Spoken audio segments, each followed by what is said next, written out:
మేము ఎందుకు అంటున్నామంటే ఇలా మోడీని నువ్వు తిడతావు అంటే 140 కోట్ల మంది జనాభాకు ప్రాతినిధ్యం వహించేటువంటి టాలెంట్ లేని, చదువు లేని, అడ్డదిడ్డమైన మాటలు చెప్పుకుంటూ ఇలాంటి గొప్ప, ప్రపంచానికి గొప్ప అని చెప్పి నీ మీడియాలో చెప్పుకుంటూ ఉంటే ఇలా నీ ప్రపంచం ముందర భారత్ పరువు తీస్తున్నావు కదా. ఏది నీ టాలెంట్ షో నవ్వు, నీ టాలెంట్ ఇప్పుడు కదా రావాల్సింది. ఇరాన్ అనేది చిన్న దేశం, అమెరికాను ఇజ్రాయెల్ను చుచ్చు ఓపిస్తా ఉన్నది. నువ్వు పాకిస్తాన్ తోని ఆ ట్రంప్ గారు చెప్తే నీ యుద్ధం ఆపినావు. ఏంది నీకు ధైర్యం? నాది. నువ్వు యుద్ధ వీరులను తయారు చేయమంటే అగ్నివీరులను తయారు చేసినావు.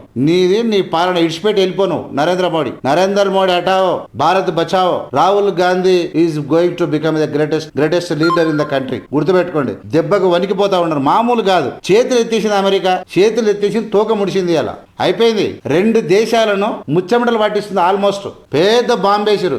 ఎందుకు చంపేసిరా?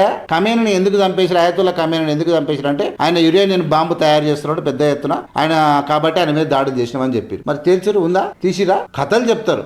ఏందో కథలు చెప్పి ముసలి నక్కలంతా కలిసి ప్రపంచ దేశాల తిరుక్కు ఎప్స్టీన్ పైల దొరికిపోయి సరెండర్ అయ్యేలా రష్యా నుంచి ఆరాంగా ఉండేది బర్క్. ఇలా ఫ్రీడమ్ లేదు, స్ట్రాటజిక్ అటానమీ లేదు ఈ దేశానికి. అంటే సర్వ స్వతంత్రంగా ఏ దేశం నుంచి బిజినెస్ చేయాలనో స్ట్రాటజీ అటానమీ లేదు. ఎవరి చేతులలో ఉంది? ట్రంప్ చేతిలో పెట్టిండు ఈ విశ్వగురువు. ఈయనను పట్టుకొని వీళ్ళు గప్పాలు కొడతారు. ఇలా ఎంపీలు, ఇలా అందభక్తులు, వీళ్ళు తుసుగాళ్ళంతా. పోనీ వీళ్ళకన్నా ఏమని తెలుస్తా అంటే పొట్ట దించితే ఎక్కడికి కూడా పెళ్లి కొడుకు లెస్స చదువుకున్నాని మన ఉత్తరం చూసి ఏడ్చినట్టే ఉంటుంది ఇలా పరిస్థితి కూడా. బద్మాసిగాలు కామెంట్లలో అడ్డమైన కూతలు, అడ్డమైన రాతలు రాసేటువంటి విధవలు వీళ్ళంతా. దేశభక్తి కాదు, మోడీ భక్తి ఉన్నది వీళ్ళుచ్చలకు. ఆ ఒక్కొక్కసారి చాలా చాలా బాధ అనిపిస్తుంది. ఎంత ఘోరం అంటే అమెరికా చేతులు ఎత్తేసింది. ఎట్లా చేస్తారు ఇప్పుడు? ఎట్లా చేస్తారా అన్న? ఒక స్పష్టంగా ఒకరి వైపు ఉన్నాడు. పోయి ఇజ్రాయిల్ పోయిండు, దండం పెట్టిండు, మదర్ ల్యాండ్, ఫాదర్ ల్యాండ్, ఇరాన్కు సపోర్టు. ఇజ్జత్ వా?